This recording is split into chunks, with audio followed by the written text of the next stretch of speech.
Како изгледала целата брза постапка и соработка на централната и локалната власт за реализација на бизнисите на контраверзниот црногорец Дака?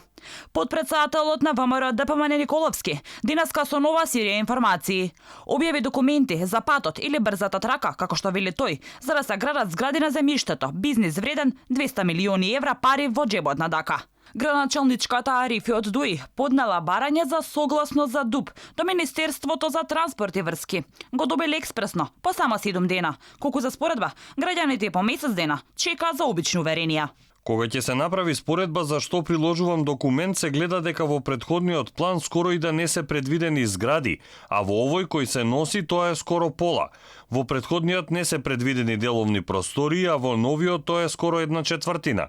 Очигледно мотивот е голем. Слушнавме во објавените разговори во јавноста дека 300.000 евра биле исплатени, а на тоа доколку се заврши работата треба да се дадат уште 2000 метри квадратни како и 2 милиони евра. Се поставува прашањето кај кого од СДСМ и ДУИ завршиле, како и кој е бизнисменот што ги дава. На овие прашања никој до овој момент не коментира ништо. Го нема ниту Дака. Николовски пишува и за матните улоги на Дака низ политиката на Балканот, но и во Македонија. Прашува дали се свесни СДСМ и ДУИ дека овозможуваат огромен бизнис од кој профитот ќе биде употребен против стратешката европска и евроатлантска ориентација на Македонија. А кој е Дака? Од српски тајкун со руски врски, додавање пари за референдумот за промена на името Македонија, стритби со Зајф Рашковски, купување на земјиште во Тетово по бадијала цена.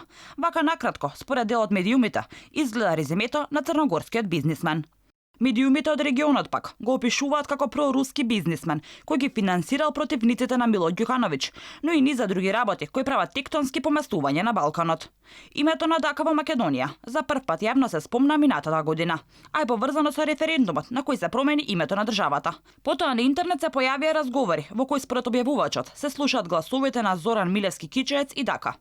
Потврдува дека имал средби со Зајф Рашковски, како и дека требало финансиски да се помогне за референдумот за промена на името на Македонија.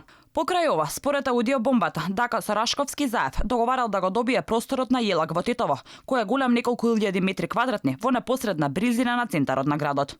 И јас да дознавам пред една недела од Рашковски, да, сега треба да вршат процена на Шик Јелак после 3 години. Не ме зафркавај, Зоран. Ме прашуваш зошто сум луд. После 3 години кога беше ти, Здравко и Перовски ми ветивте за 7 дена ќе ми кажете колку чини остатокот од Шик Јелак. Дали е така? Точно или не е точно? Дали ми ветивте? Последните обвинувања кои стигна од опозицијата се дека власта му помага на Дака во Тетово со бизнеси за градење на стамбени и деловни објекти.